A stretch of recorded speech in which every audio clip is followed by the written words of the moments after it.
ಎಲ್ರಿಗೂ ನಮಸ್ಕಾರ. ಭದ್ರಾವತಿಯ ಕನಕ ಮಂಟಪದ ಮುಂಭಾಗದ BO ಕಚೇರಿ ಪಕ್ಕದ ತಾಲೂಕು ಕಚೇರಿ ಹತ್ತಿರದಲ್ಲಿರ್ತಕ್ಕಂಥ ಡಾಕ್ಟರ್ BR ಅಂಬೇಡ್ಕರ್ ಭವನ, ಅಂಬೇಡ್ಕರ್ ಭವನ ಕಳೆದ 40 ವರ್ಷಗಳಿಂದ ಬಹುದಿನದ ಬೇಡಿಕೆ, ವಿದ್ಯಾರ್ಥಿಗಳ ಸಾರ್ವಜನಿಕರ ಬೇಡಿಕೆ ಇದೀಗ ಈಡೇರುತ್ತಿದ್ದು 14ನೇ ತಾರೀಕು ವಿಶ್ವಮಾನವ ಭಾರತ ರತ್ನ ಡಾಕ್ಟರ್ BR ಅಂಬೇಡ್ಕರ್ ಅವರ ಜಯಂತಿ ಮತ್ತು ಈ ಅಂಬೇಡ್ಕರ್ ಭವನದ ಉದ್ಘಾಟನೆ ಕಾರ್ಯಕ್ರಮ ನೆರವೇರಲಿದ್ದು, ಈಗಾಗಲೇ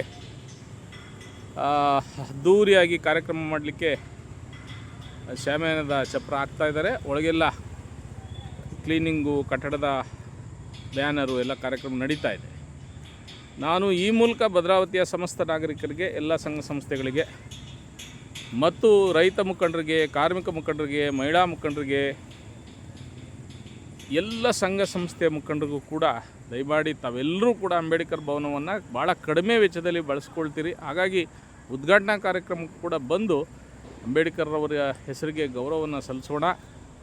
ಏಪ್ರಿಲ್ 14 ವಿಶ್ವಸಂಸ್ಥೆ ಅಂದರೆ 106 ದೇಶಗಳು ಜ್ಞಾನದ ದಿನಾಚರಣೆಯನ್ನು ಮಾಡಿ ಅಂಬೇಡ್ಕರ್ ಅವರಿಗೆ ಗೌರವ ಕೊಡ್ತಾರೆ. ಭದ್ರಾವತಿಯಲ್ಲಿ ನಾವೆಲ್ಲರೂ ಸೇರಿ ಅಂಬೇಡ್ಕರ್ ಭವನದ ಉದ್ಘಾಟನೆ ಮೂಲಕ ಡಾಕ್ಟರ್ BR ಅಂಬೇಡ್ಕರ್ ಅವರಿಗೆ ಗೌರವ ಸಲ್ಲಿಸೋಣ.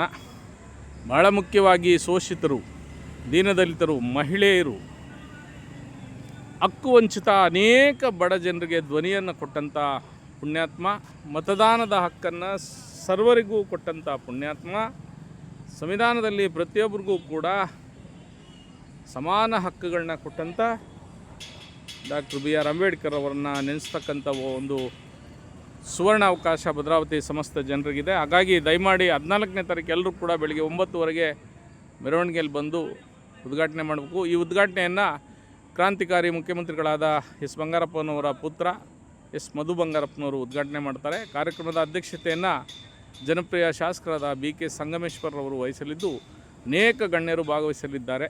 ದಯಮಾಡಿ ಎಲ್ಲರೂ ಈ ಕಾರ್ಯಕ್ರಮಕ್ಕೆ ಭಾಗವಹಿಸಬೇಕಾಗಿ ನಾನು ನಿಮ್ಮ BN ರಾಜು ಎಲ್ಲರನ್ನು ಪ್ರೀತಿಯಿಂದ ಸ್ವಾಗತಿಸ್ತೇನೆ. ನಮಸ್ಕಾರ.